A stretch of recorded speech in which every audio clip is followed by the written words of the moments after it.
Hi అండి. అందరికీ నమస్కారం. Welcome to my channel. ఈ వీడియోలో ఏపీ ప్రభుత్వ ఉద్యోగులకు మరియు పెన్షనర్లకు పెండింగ్ సమస్యలన్నీ ఆల్ క్లియర్, జేఏసీ కీలక నిర్ణయం.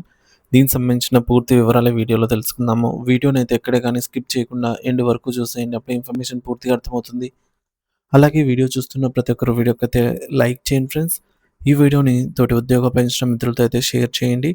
కొత్తగా మన ఛానల్ చూస్తున్నవారు ఇంకా ఎవరైనా సబ్స్క్రైబ్ చేసుకున్నట్లయితే వెంటనే మన ఛానల్ని సబ్స్క్రైబ్ చేసుకోండి. సో, దీని ద్వారా నేను చేసే లేటెస్ట్ వీడియోస్ అన్నీ మీ వరకు రీచ్ అవుతాయి. ఇక ఆలస్యం చేయకుండా వివరాల్లోకైతే వెళ్ళిపోదాము.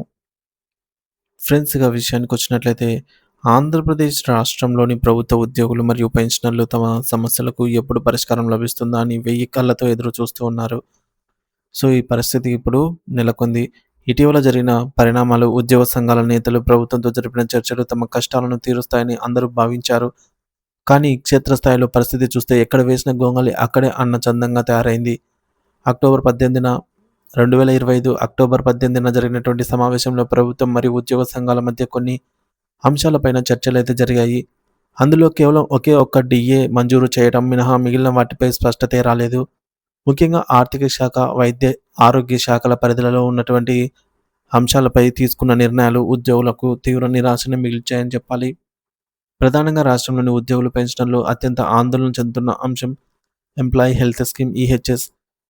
ఈ హెల్త్ కార్డుల పనితీరు, ఆసుపత్రులలో వైద్యం అందకపోవడంపై పెద్ద ఎత్తున గందరగోళం నెలకొంది. నెట్వర్క్ హాస్పిటల్స్ ప్రభుత్వం బకాయిలు చెల్లించకపోవడంతో వారు ఈహెచ్ఎస్ కార్డులను తిరస్కరిస్తున్నారు. దీనివల్ల అత్యవసర సమయాల్లో వైద్యం అందక ఉద్యోగులు, ముఖ్యంగా వృద్ధాప్యంలో ఉన్న పెన్షనర్లు నరకం చూస్తున్నారు.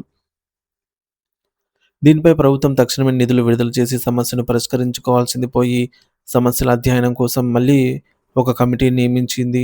8 వారాల్లో నివేదిక ఇవ్వమని ఆదేశించింది. ఉద్యోగుల సో, ఇలా చేయడం ఉద్యోగుల ఆగ్రహానికి కారణమైంది. ప్రతి నెల ఉద్యోగుల జీతాలు, పెన్షనర్ల పెన్షన్ నుండి ఆరోగ్య పథకం కోసం కోట్లాది రూపాయలు చందా రూపంలో కట్ చేసుకుంటున్నారు. డబ్బులు తీసుకుంటున్నప్పుడు సేవలు అందించడంలో ప్రభుత్వం ఎందుకు ఇంత ఉదాసీనంగా వ్యవహరిస్తోంది అని బాధితులు ప్రశ్నిస్తున్నారు. అక్టోబర్ నాటి మీటింగ్ పరిశీలిస్తే పెండింగ్‌లో ఉన్న 4 డీఏలలో ఒకే ఒక డీఏ ఇవ్వటం, అలాగే చైల్డ్ కేర్ లీవ్స్ రిటైర్మెంట్ వరకు వాడుకునే వెసులుబాటు కల్పించడం వంటివి ఉన్నాయి. ఇలా చిన్న చిన్నవి తప్ప ఏం లేదు. అలాగే పోలీసు సిబ్బందికి సంబంధించి సరెండర్ లీవ్స్‌ని 2 విడతలుగా చెల్లిస్తామని చెప్పినప్పటికి కూడా అది ఇంకా ఆచరణలో కనిపించడం లేదు. PDT public transport department RTC ఉద్యోగుల ప్రమోషన్‌ల విషయంలో కూడా జీవో జారీ చేస్తామన్న అంశం కూడా చర్చల్లో ఉంది. కానీ ఇవన్నీ కాగితాలకే పరిమితమవుతున్నాయే తప్ప ఉద్యోగుల బ్యాంకు ఖాతాల్లో నగదు రూపంలో ప్రయోజనాలు కనిపించడం లేదు.